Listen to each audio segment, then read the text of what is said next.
Ladies and gentlemen, boys and girls, cats and kittens, welcome back to the podcast. Thank you, thank you, thank you. We're gonna start off this video, and again, guys, I'm sorry about the lighting. It's Korea. You do what you can, but we're gonna start off this video with the funny. So for the last 2 nights, 3 nights, however long the hell long I've been here, my hotel room, and this is like the hotel room, has just been brutally stifling. I mean, it has been hot.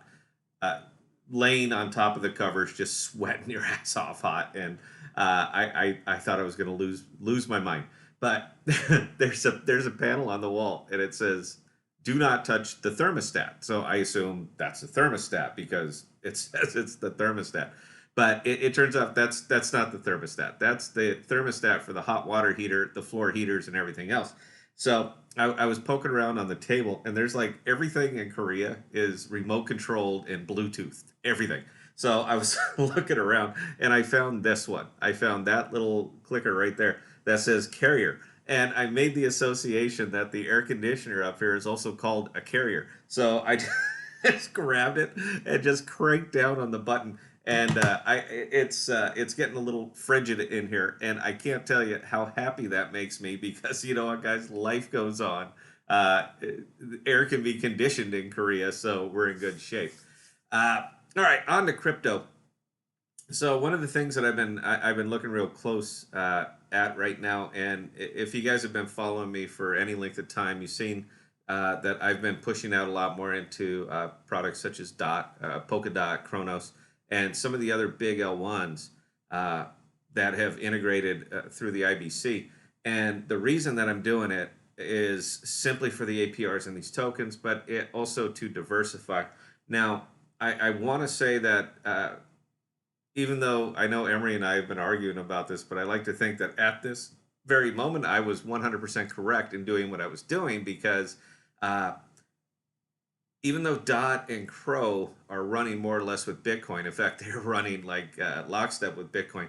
Atom's having a bit of a fall off. Now, it's not a Cosmos verse thing. I know people are talking about it. You know, they bought the rumor and sold the news. It has nothing to do with that. Because when you look at Cosmos or Atom in particular, and you look at it over the last 90 days, man, it's over doubled from where it was. So it's still just wildly outpaced everything. But the thing that I was most interested at that time was the purchasing power of Atom at $14. So I had been, and you guys watched me do it. So I've been slowly liquidating Atom, and I've been pushing it into Dot. I've been pushing it into Crow, and I've been pushing it into some of these other L1s that have been running with Bitcoin because I get such a good APR on them, and because the purchasing power of Atom at that time was just so much.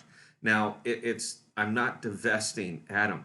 I was just realizing profit on the Atom, and I was parking it into what I consider more or less stable L1s that are running with Bitcoin. Now, ideally, I would just put it in Bitcoin, but you guys know how I feel about Bitcoin.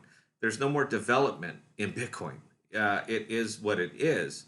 So I want to find tokens that align with it in the IBC, but that still have more upside potential. So I get those in Polkadot. I get those in I get that in Chronos. I get that in some of these other L1s, and because I can get a similar APR, I get a similar APR pairing those with Osmo that I do with Bitcoin, but I see more upside potential. Now, as Atom continues to fall off, I'm losing purchasing power on that Atom, but I've locked in the value by buying Polkadot, by buying Crow. I've locked in the value of that token at that time, and I think it's critical to, particularly now more than any other time, to continue to diversify and to continue to leverage these other L1s at 50, 60, 70% APR, picking up Osmo, because Osmo is that's my bread and butter right there. So I want to say that over the last couple of weeks that I've been absolutely correct in what I've been doing on there, because my pools on there have been steady. Anything I have paired with Atom right now is going down. Everything, because Atom's taking the pool down. But like I said, there's a lot going on here. There really is. So it's not that I'm going to divest the Atom. I'm absolutely not. But I will realize the profit on the Atom, and I did realize the profit on the Atom. Now I'm going to be watching it because basically what I'm doing is taking the APRs from my dot pool, from my crow pool, from my crescent pool, from everywhere else I have it. I'm taking the APRs and I'm buying back into Atom, but I'm buying back into it on the way down, and it's not costing me anything. It is APR money that's buying me this Atom. So it's a standard DCA kind of play on an elevated token that I'm not paying for. So for me, it's working very, very well. And it continues to work because I can continue to put that atom to work. And there's a couple good pools that I really like for the atom. Believe it or not, one's on Loop. And even though Loop has just been monstrously underperforming, uh, the fact that I can take that Loop and I can swap it for atom, pair what's left, the Loop and the atom, and just earn more atom with it. So it's kind of on the way down on this, but right now, pretty much crypto is on the way down all the way across. Now, I have been taking my Juno swap rewards and I've been moving those over to Osmo because I'm as heavy in Juno swap as I want to be. About 150,000 there, and that's good for me. I'm comfortable with it. So I've been pulling those rewards and I've been putting those into Osmo, but I've been moving a lot of that into BCNA. Now, I just got an email today from TJ.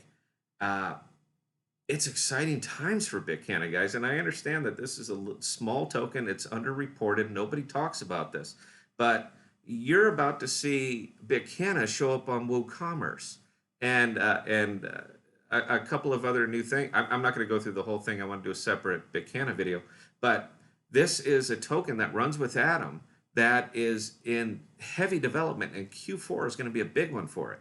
So it's kind of working out because, again, this is a developed token that is finally starting to get out there and be what it was supposed to be, in this case, a digital pay rail. BitCana, the token itself, it is a currency. That's all it is. That's what it was designed to be, is a currency. So now they're getting the app's going to be coming out. It's already in testing. It's going to be showing up. You're going to see it on WooCommerce, and people are going to have the ability to spend the BitCana at more than just one location, such as Royal Queen Seats. So it's doing what it was designed to be doing. And I'll absolutely admit, look, man, this is an outlier for me, but it's an outlier that I am moving heavier and heavier into because I believe in the product. I think we need digital rails. I think it's very, very exciting. And that's my digital pay rail of choice because the cannabis community is such a passionate, loyal, devoted community. It just seems like a no-brainer for me, so I'm taking care of that. I didn't get a chance to look at the Secret announcement today, but Secret put out the announcement that they have partnered with Cato to become a fiat on-ramp. Now, that being the case, I think you're going to see a lot more action coming out of Secret because what goes into Secret, you can see that a transaction occurred to go into Secret, but you don't see what comes out. So if you could use a fiat on-ramp through Secret, everyone's going to see the money going in, but nobody's going to see it coming out. I mean, I hate to use the word money laundering or the term money laundering, but it's the perfect system for it. I mean, if it works, and I haven't tried it yet, I will when I get back from Korea. But if it works, they just created the perfect system for money laundering. And again, I do this, man. I think people's private business should be their private business. So, big fan. Anyway, guys, that's all I have on this one. I'll try to fine tune them. I've been working real long hours over here. We're doing 13, 14-hour days. But when I get some time to settle down, maybe this weekend, I'm actually going to do some long drawn out ones. And again, I apologize for the quality, but hey, we're not home. So that's all I got on this one, guys. I hope it was entertaining and I hope it was informative. Questions or comments, Scott@ThePodocasts.com. And the email's working now. So if you send me an email, I'll be able to respond to it. So let's see them. That's all we got, guys. Until next time, please stay safe. Please be smart with your money. We'll see you.